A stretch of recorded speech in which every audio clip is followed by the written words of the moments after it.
নমস্কাৰ। উইণ্টাৰ ছিজনৰ সময়ত কেতিয়াবা প্ৰায় মানুহে ডিঙিত কিবা লাগি থকাৰ দৰে অনুভৱ কৰে। কিছুমানৰ খুব সুৰসুৰণিৰ সৃষ্টি হয় আৰু কিছুমানে ভাবে যে ডিঙিত তেওঁলোকৰ ঘা লাগিছে। আজি এই ভিডিঅ'টোত এই সমস্যাটোৰ বিষয়ে আলোচনা কৰিম।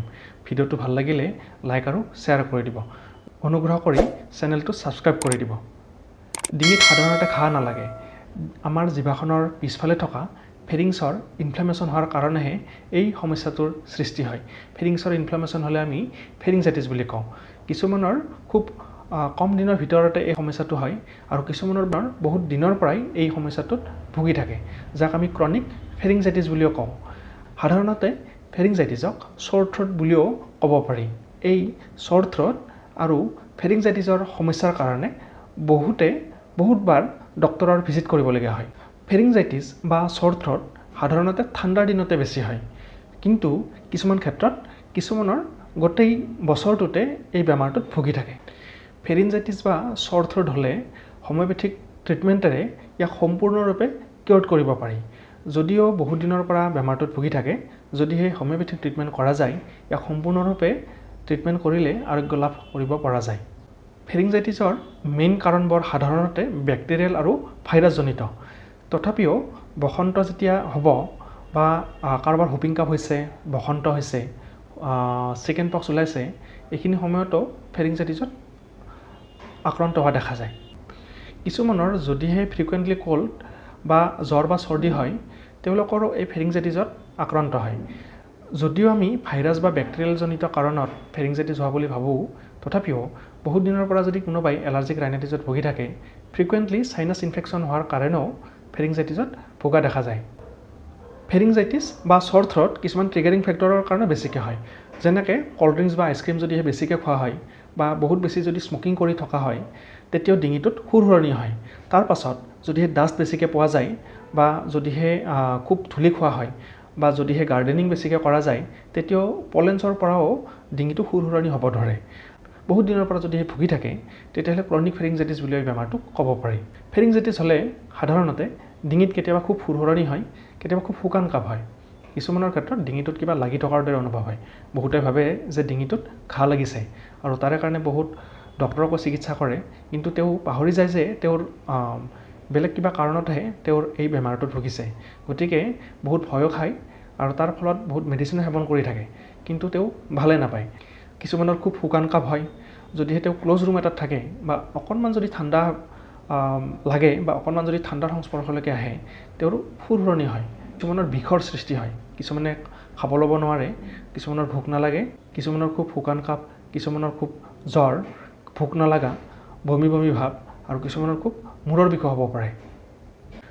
এনেকুৱা ধৰণৰ চিমটমবিলাক যেনেকৈ জ্বৰ, চৰ্দি বা খুব মূৰৰ বিষ, খুব শুকান কাফ, এনেকুৱা ধৰণৰ চিমটমবিলাক সাধাৰণতে একুট ফেৰিংজাইটিছতে পোৱা হয়। ক্ৰনিক ফেৰিংজাইটিছত সাধাৰণতে খুব ডিঙিটো সুৰসুৰণি লগাৰ দৰে হয় আৰু ডিঙিটোত কিবা যেন লাগি আছে, তেনেকুৱা ধৰণৰ অনুভৱ হয়। ফেৰিংজাইটিছ হ'লে আপুনি কেনেকৈ ইয়াক মেনেজ কৰি ল'ব? ফেৰিংজাইটিছ হ'লে আপুনি ক'ল্ড ড্ৰিংকছ, ক'ল্ড ফুড বা আইচক্ৰীম আদি আপুনি নাখাব। ৱাৰ্ম এভাৰেজ টি, কফি আদি আপুনি সেৱন কৰক। যদিহে টুথব্ৰাছ বহুত দিনৰ পৰা আপুনি ইউজ কৰি আছে, তেতিয়াহ'লে টুথব্ৰাছ আপুনি চেঞ্জ কৰক।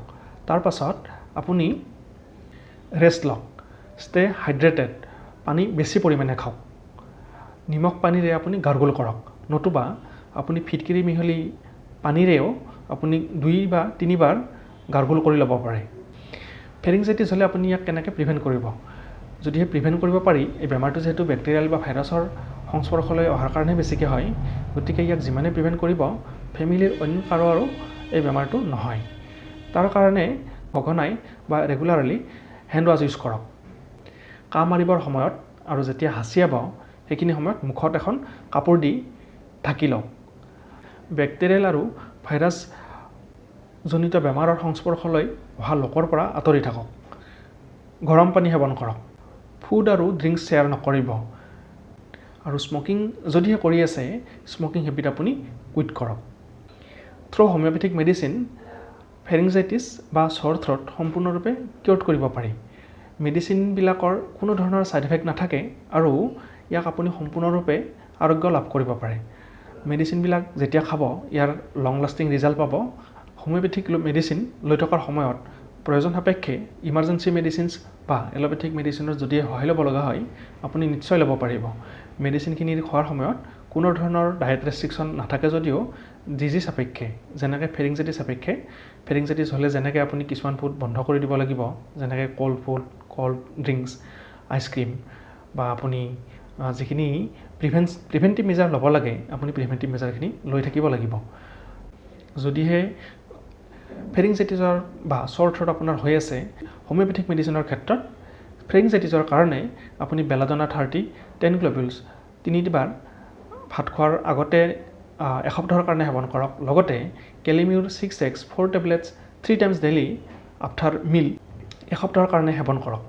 যদিহে আপুনি প্ৰব্লেমবিলাক ভাল পাই আছে আপুনি মেডিচিনবিলাক কিছুদিনৰ কাৰণে কণ্টিনিউ কৰি ল'ব পাৰিব। তাৰ পাছতো যদিহে আপুনি প্ৰব্লেমত ভুগি আছে আৰোগ্য লাভ কৰা নাই তেতিয়াহ'লে আপুনি অভিজ্ঞ হোমিঅ'পেথিক চিকিৎসকজনৰ সহায় ল'লে আপুনি এই বেমাৰটোৰ পৰা সম্পূৰ্ণৰূপে আৰোগ্য লাভ কৰিব পাৰিব। আশা কৰোঁ ভিডিঅ'টো চাই ভাল পাব আৰু ভাল লাগিলে লাইক আৰু শ্বেয়াৰ কৰি দিব। আজিলৈ এৰিছোঁ, ধন্যবাদ।